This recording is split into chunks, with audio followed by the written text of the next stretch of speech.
in a typical Brahmsian way. The first movement is the meat and potatoes. It's the drama, the pyrotechnics, the excitement.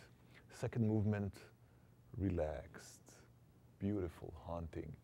That's where the oboe comes in. Yes, and then the last movement, carefree, fun, gypsy.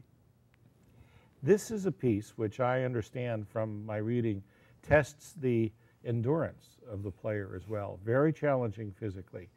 Aaron Borofsky is performing this piece. You know Aaron well as a musician by now. Tell us what we should expect from an Aaron Borofsky performance. Oh, Aaron is the master of the violin. His sound is one of the sweetest that I've ever heard. So the combination of his technical ability and the sweet sound is going to be unique.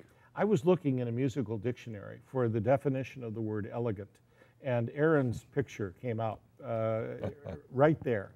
He is the most elegant player, I would describe him. Mary, has he performed with the symphony before? We are very happy to showcase. This will be his fourth concerto with the symphony. He's played the Bruch Scottish Fantasy. He's played the Haydn Violin Concerto.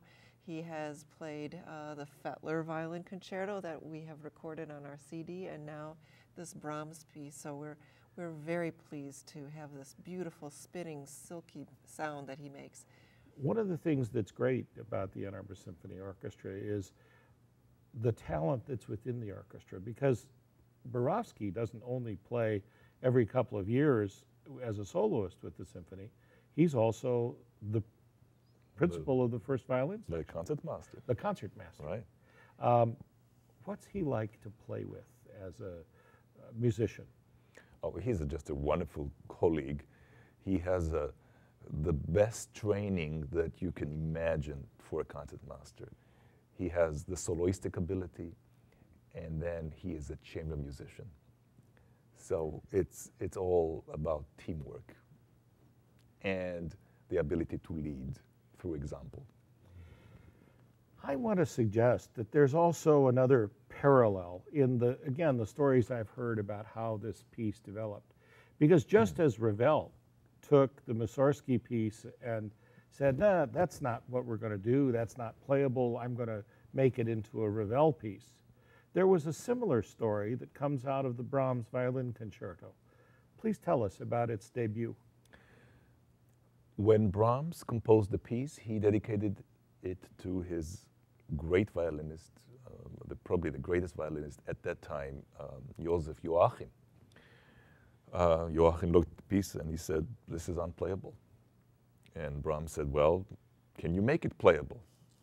And Joachim did, and the outcome was completely different than the original. When Brahms saw it, he said, I'm signing on that, I'm dedicating it to you. And what we are going to hear is the Joachim improvement, if you so to speak, of the original Brahms concerto. What I love about the message that's delivered by that kind of story is that music is at its best a truly collaborative experience between composer and orchestra and solo performer. And Arie, I know your reputation for being that most collaborative of maestros is one that's got to make this concert experience, thinking about the history of these pieces, a rich one for you. Yes, I'm really looking forward to that.